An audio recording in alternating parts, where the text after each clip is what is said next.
All right, we're here. It might be trick or delete.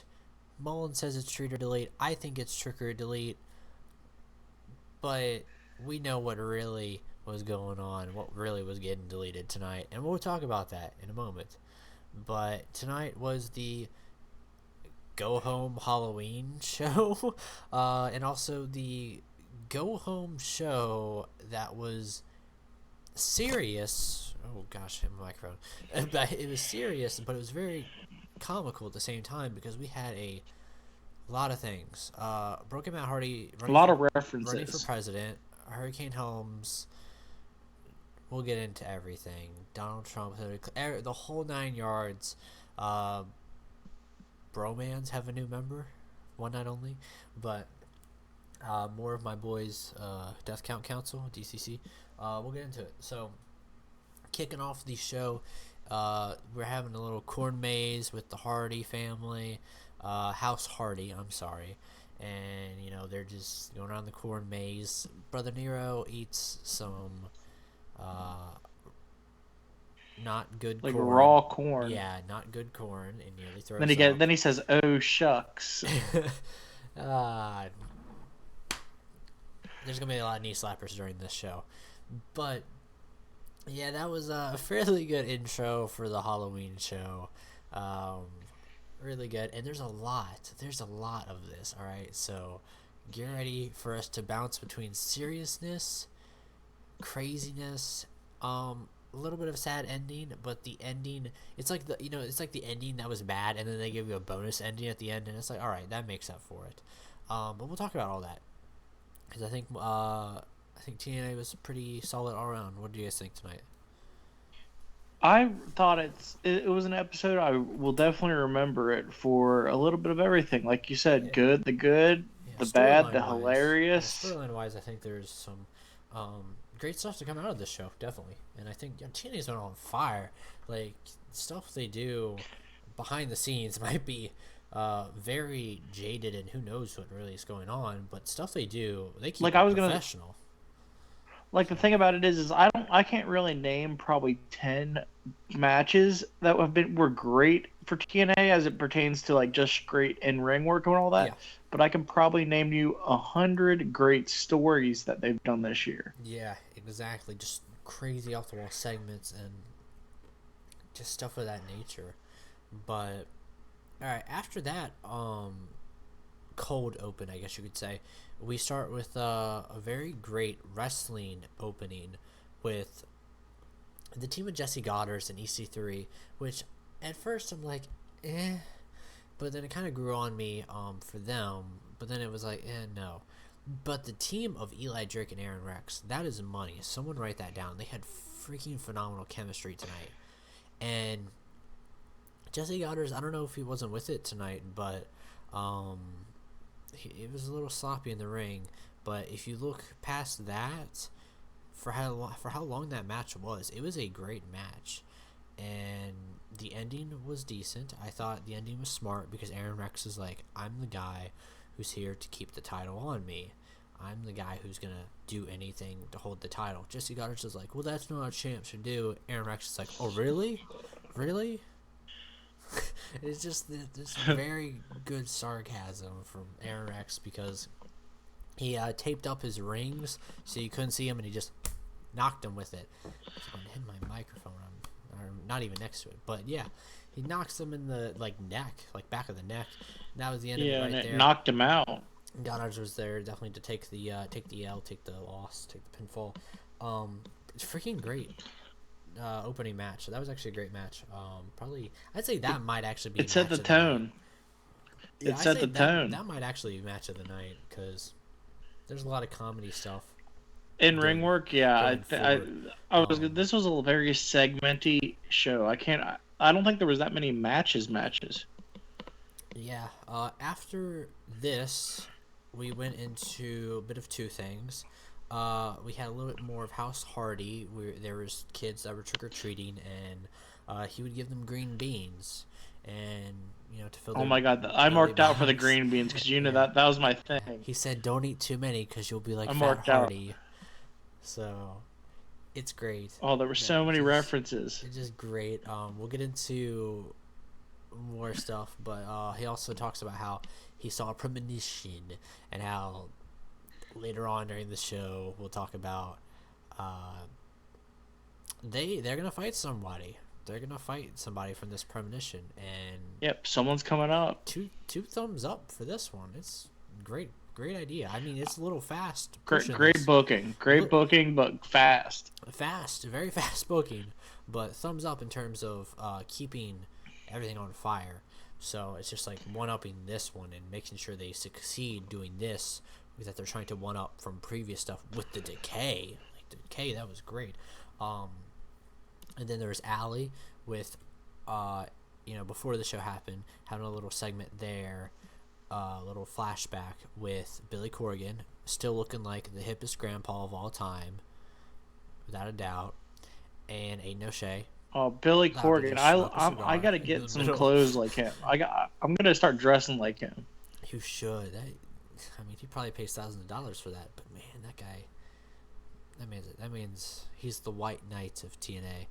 I saw an Dude. article on the Tennessean. They said he could either be the White Knight or the Black Goat or Black Sheep. I think it's Black Sheep. Also, Of not to TNA. drag us But completely off topic, leave down in the comments below. Let us know what you think about this lawsuit between Billy Corgan and Dixie Carter. yeah, Definitely want to hear your opinions on that. definitely.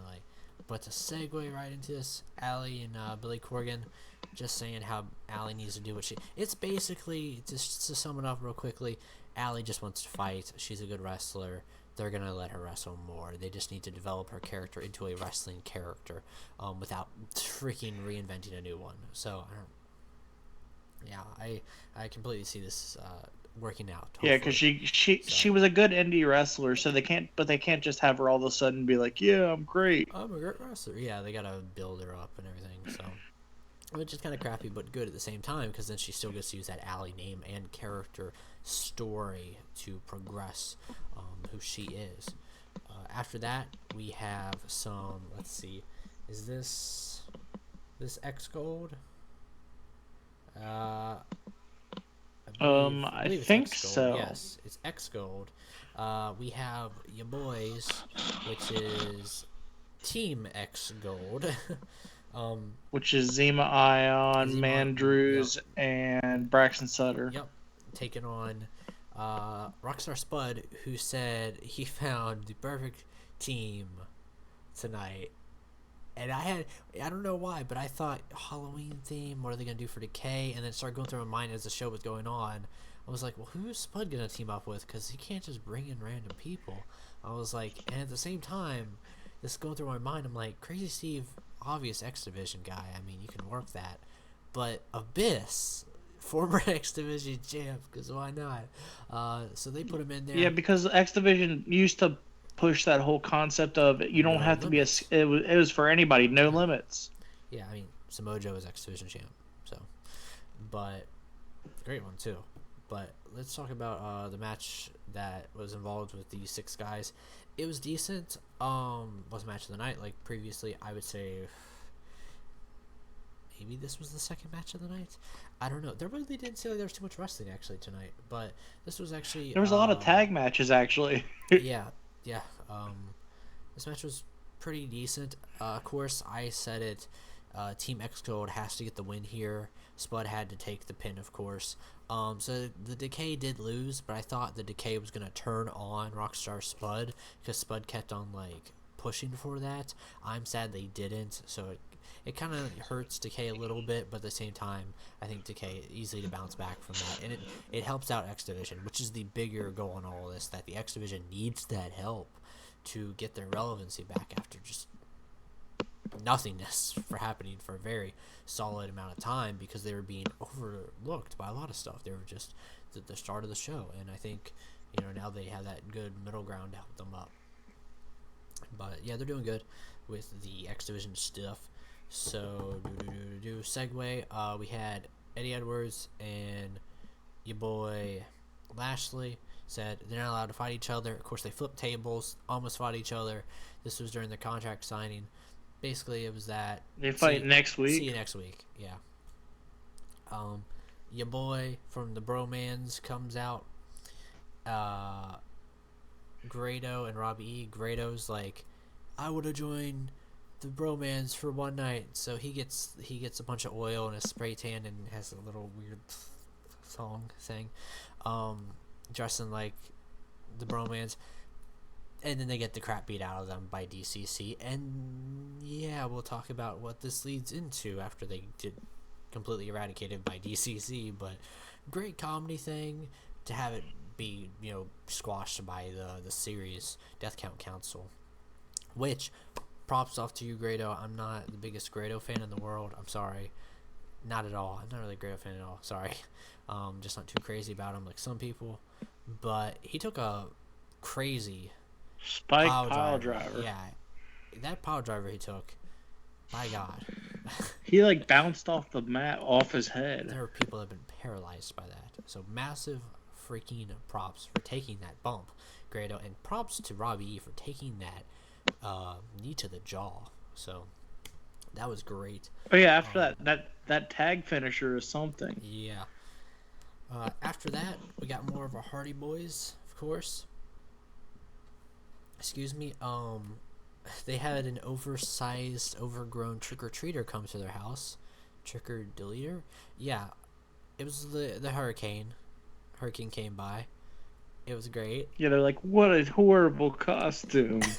So he was all depressed and left, and then Itchweed show up. Itchweed is the guy who is literally the weed out, high off the mine, crazy version of Jeff Hardy, Brother Nero, during that the Great War scene with Crazy Steve. So he actually has, a name, Itchweed, #Itchweed.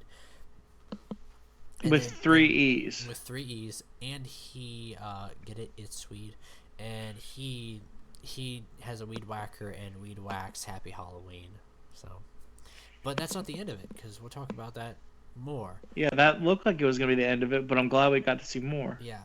Then we had Allie taking on Laurel Van Ness. Laurel Van Ness beat her. So, but I mean, hey, yeah, it kind of happened because I mean, if Laurel Van Ness doesn't beat Allie, then what does that say about Laurel Van Ness? Even though Laurel Van Ness, like, she has to build up to that beating Laurel Van Ness, because that's probably like her big rival. I miss Sienna. Yeah, I think is Sienna gone now? Maybe they just weren't using a lot of knockouts this week, but that was the overall feeling. Like, I feel like they always do these weird things, like what they did with Jesse, where all of a sudden he was teaming with what's his face, Robbie, and yeah, no Jesse, where he was just in the first match with EC3 when he was just teaming with EC3. And then, because we thought Robbie was gone for some reason, then Robbie shows up. Yeah. Now we think Shira's gone, and we think Sienna might be gone. Tyrus gets the Fixer commercials. So, was there anything I missed before I talk about the Hardy Premonition? Was there any matches I missed? Trying to think. I might have missed one. I don't think so. I think we've hit everything. Was it? Let me check. Let's see. Broken Matt Hardy.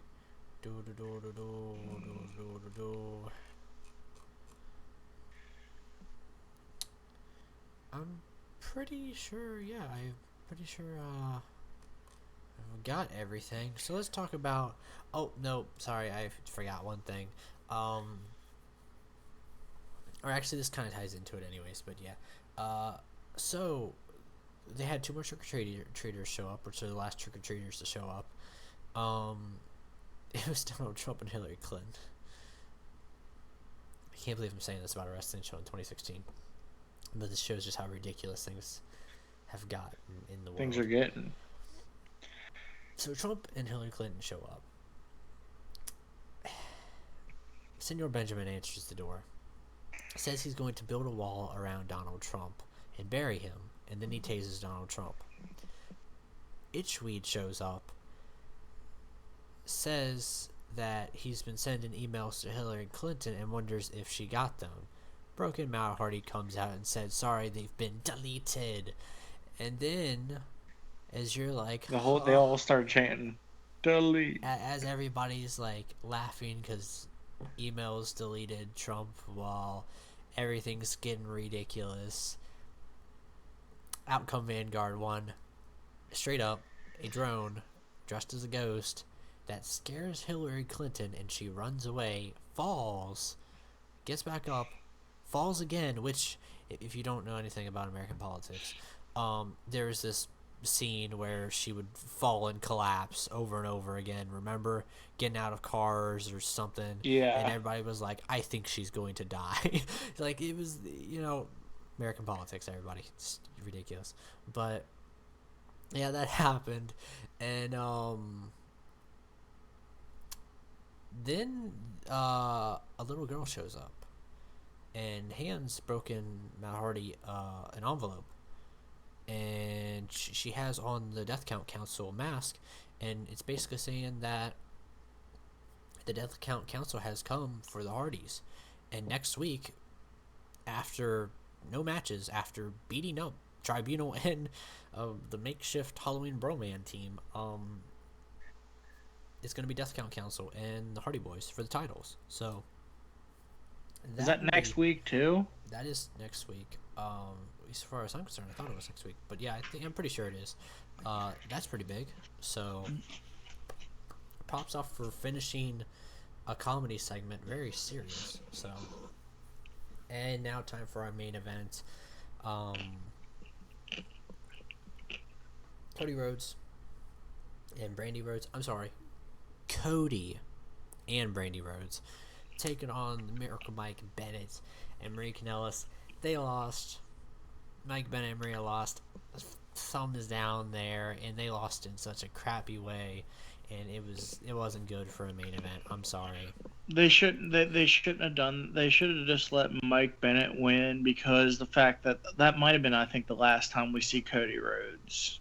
Now, I'm not gonna say that. I'm not gonna say that because of what we saw after that. At least for now. At least for now, I think he might take some weeks off. I think he might take at least a week or two off, unless after Cody Rhodes beat Mike Bennett and Mira Kanellis and Brandy Rhodes, they made him tap out, which was, I don't like that. Also, I don't think they should have tapped. I think they should have took some crappy loss or something, like where Brandy pins Maria. I don't think it should have been a double tap out, but whatever, it happens.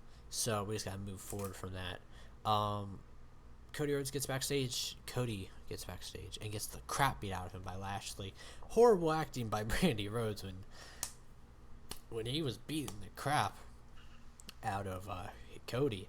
And I mean, if I was Brandy Rhodes, I would have freaking got a steel chair and hit him. Come on, Brandy. She was literally like, the crap. Don't scratch him. Like barely smacking him, scratching him. Yeah. And there's this great moment. I like how it ended. It had a great moment ending where Lashley was like, "Welcome to my world," or "Welcome to my impact zone." And it's just that glaring face from above Lashley. And I literally like that ending. I really like that so much after what happened, previously. That ending is great. And I think Cody Rhodes, might be done for at least a week or two. But if Lashley wins the title next week, maybe he'll just pop up all of a sudden and want to fight him. So I'm down for that. I'm not going to oppose that. In a grander scheme of things, maybe that's why Cody Rhodes won. But I thought it would help out Mike Bennett more in the end. But who knows? There might be long-term match between them and whatnot. In terms of impact, really great impact. I mean, I've talked about it for like 20 minutes now, just everything going on. Because there was a lot of stuff going on. It was really good, really decent. Going forward, I'm looking really excited for some things. In terms of the women's division has kind of staggered, in my opinion, because X Division's on fire. Tag teams, freaking the hottest thing. Grand Championship, there's a Grand Championship rematch next week between Jesse Goddard and Aaron Rex. Grand Championship is doing pretty well. I'd say it's not on fire, but it's pretty decent what they're doing. There's a lot of small individual storylines that are being balanced out that I freaking love, like Eli Drake and your boy EC3. So, and then of course the world title scene. But I think definitely that tag team on fire and the world title scene is high up there. So there's a lot of good stuff going on with TNA right now. I'll definitely say that. You guys want to chime in on anything about going forward? Stay the show, trick or delete. I'd like to see more of obviously the DCC and the Hardys. The women's, like you said, the women's is kind of like it was up there for a bit and then it just kind of fell off. Yeah, I think it needed to be up there because the Gail Kim Hall of Fame induction thing. But I think once she got it, sadly, I think I'm hoping that this whole X Gold thing doesn't like diminish the singles competition for the X Division and that X Division title. Yeah. Other than that, everything's going in a pretty good direction. I'm excited to see what they're gonna do going forward with certain things. Me too, Flume. Anything, Malin? I think that the treat or deletes one of the freaking best segments ever. And basically with TNA, capitalize on the heat they're getting with the X Division right now. All that positive heat. Because it's definitely doing better than WWE's Cruiserweight division. And, I mean, I would honestly, with them, just look to get new knockouts. Because the knockouts they have right now, in my opinion, have gotten stale, and that is why the division is doing bad. I think it's just that, I think with the knockouts, I think dropping the title from Sienna was not the best decision, and then giving it to Maria wasn't the best decision, and giving it to Allie wasn't the best decision. Forgot Allie was a champion.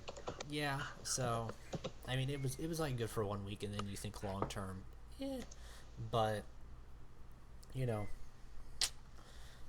what would you rate tonight if you had to give anything, Malin? 8. 8. Right. Generous, I would give it an 8. All right, what would you give it, Mullins? 8.5. 8.5. I'm gonna go closer to Mullins on this one, because I think main event could have been a lot better for a main event. We had a great opening, great segments all throughout, and it was very the Halloween show. It was a Halloween show for TNA, and I wish everyone would have been in costumes. I appreciate it for what it was. I wouldn't go that far because there still was that elements of seriousness, which is why I would rate it so high. Oh yeah, with the contract signing and all that stuff. Oh yeah, definitely. But yeah, it was really good.